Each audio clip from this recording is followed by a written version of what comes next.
হচ্ছে, কিন্তু সরকারের জন্য কোনো মতে ঘুম ভাঙছে না। আমরা ওয়াদা করছি, যদি আপনারা দাঁড়িপাল্লার উপর রাস্তা রাখেন, তাহলে ভূমিকম্পের ব্যাপারে আমরা এমন ব্যবস্থা নেব যেন কোনো যানবাহনের ক্ষয়ক্ষতি না হয় ইনশাআল্লাহ। আমাদের যুদ্ধ আজকে শেষ নয়, আগামী 2 মাসের প্রতিটি মাস, প্রতিটি সপ্তাহ, প্রতিটি দিন, প্রতিটি ঘন্টা মহামূল্যবান। আমরা প্রতিটি মুহূর্ত কাজে লাগিয়ে দাঁড়িপাল্লাকে জয় যুক্ত করে ঘরে ফিরবো ইনশাআল্লাহ।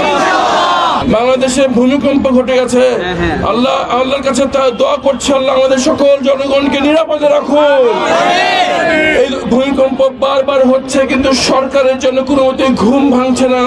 আমরা ওয়াদা করছি, যদি আপনারা দাঁড়িপাল্লার উপর রাস্তা রাখেন, তাহলে ভূমিকম্পের ব্যাপারে আমরা এমন ব্যবস্থা নেব যেন কোনো যানবাহনের ক্ষয়ক্ষতি না হয় ইনশাআল্লাহ। দাঁড়িপাল্লার বাংলাদেশ ইনশাআল্লাহ। হাজার মানুষ, লক্ষ মানুষ ধরে দিচ্ছে, ভয় পাই না দাপটে, জবাব দেব ব্যালটে ইনশাআল্লাহ।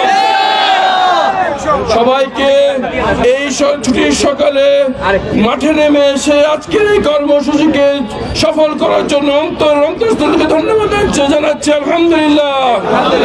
আল্লাহর কাছে দুনিয়া আখিরাতের জাযাব দোয়া কামনা করে আজকের জন্য শেষ করছি। আসসালামু আলাইকুম ওয়া রাহমাতুল্লাহি ওয়া বারাকাতুহু। মিরপুর সনি স্কয়ার থেকে যেই মিছিলটি শুরু হয়েছিল ব্যারিস্টার আরমান তার বক্তব্যের মাধ্যমে, সেই নির্বাচনী জনসংযোগটি এই মুহূর্তে মিরপুর একে এসে পৌঁছেছে এবং সেখান থেকে তিনি দাঁড়িপাল্লা স্লোগান দিয়ে তাদের নেতাকর্মী যারা রয়েছেন সেই নেতাকর্মীদেরকে নিয়ে তিনি অগ্রসর হচ্ছেন।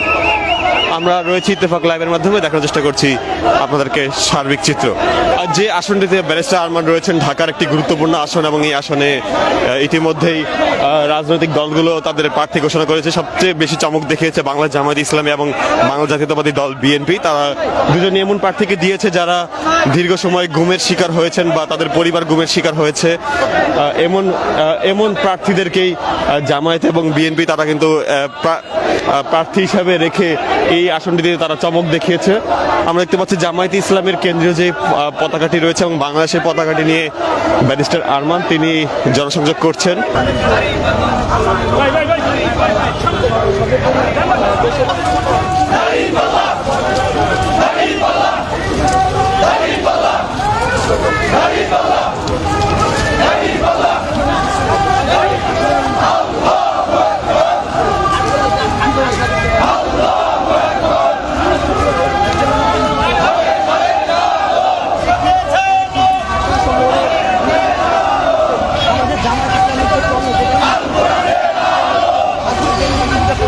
দীর্ঘদিন গুমের শিকার ব্যারিস্টার আরমান আজকে তিনি দেখতে পাচ্ছি যে ঢাকা 14 আসনে তিনি যে সংসদীয় প্রার্থী হয়েছেন জামায়াত ইসলামী মনোনীত, এবং তিনি এই গণমিছিলে অংশগ্রহণ করে তার যেই নির্বাচনী প্রচারণা সেটি করছেন।